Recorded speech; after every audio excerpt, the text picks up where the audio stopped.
Monsoon ने दस्तक दी थी। कहीं घनघोर तो कहीं छिटपुट बारिश शुरू हो गई थी। इसी बारिश के बीच दिव्यांका बस स्टैंड के नीचे पिछले 1 घंटे से खड़ी विवेक का इंतजार कर रही थी। वो बार बार अपनी घड़ी की ओर देखती, फिर बारिश को। उसके अलावा बस स्टैंड पे 2-3 लोग ही थे। उसमें एक लड़का दिव्यांका को घूर भी रहा था।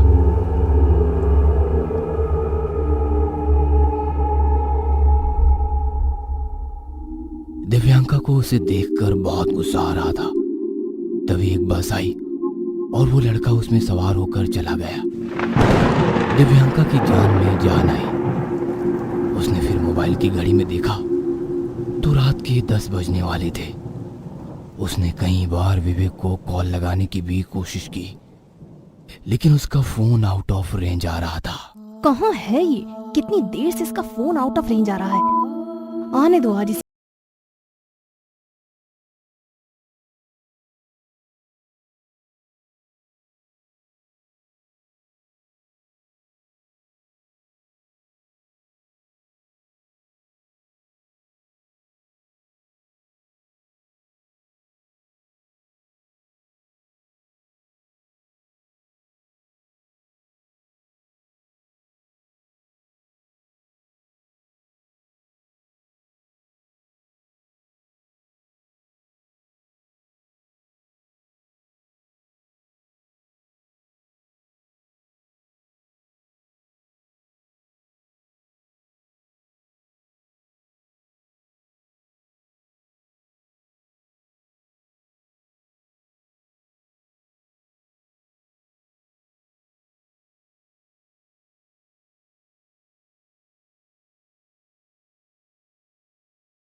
गेस करो।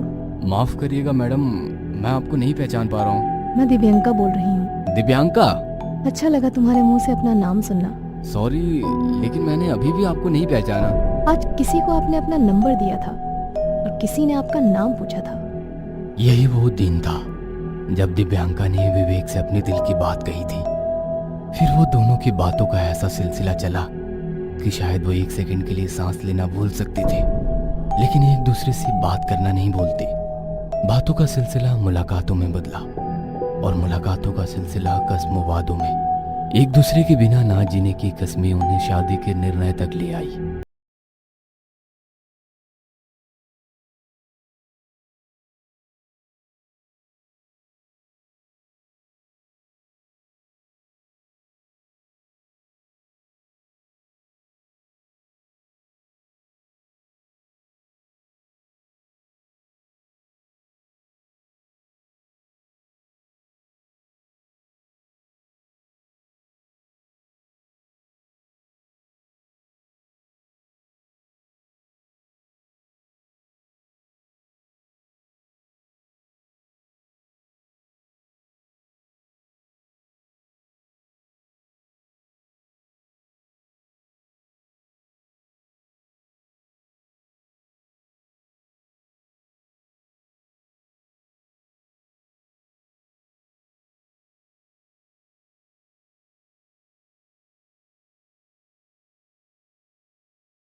आंखों में आंसू आ गए। तुम किससे बातें कर रही हो? तुम्हारे साथ कोई नहीं है बेटा। क्या पापा, आप भी मजाक कर रहे हैं? विवेक नहीं दिख रहा है आप लोगों को? विवेक, ये लोग भी गजब है। हमेशा कहते हैं कि विवेक को घर लेकर आओ, तभी तो शादी की बात आगे बढ़ेगी। आज तुम आ गए हो तो ये कह रहे हैं कि मेरे साथ कोई है ही नहीं। दिव्यांका पागलों की तरह उस विवेक से बातें कर रही थी, जो 2 हफ्ते पहले ही एक भयानक एक्सीडेंट का शिकार होकर इस दुनिया को छोड़कर चला जा चुका था। लेकिन ये विवेक की सच्ची मोहब्बत थी, जो हर दिन दिव्यांका से उसी तरह मिलने आता जैसे वो जीवित रहने पर आया करता था। दिव्यांका के घर वालों ने उसे लाख समझाया कि विवेक अब नहीं रहा, लेकिन दिव्यांका ये बात कभी नहीं समझ पाई। आज 5 साल हो गए विवेक की मौत के, लेकिन दिव्यांका से वो हर दिन मिलने आता है। दिव्यांका आज भी चाहती है कि वो उसके माता पिता से शादी की बात करे, लेकिन काश ये संभव हो पाता कि दूसरी दुनिया में गए लोग इस दुनिया के लोगों से बातें कर पाते। काश ये अधूरी मोहब्बत अधूरी ना रहकर मुकम्मल हो गई होती।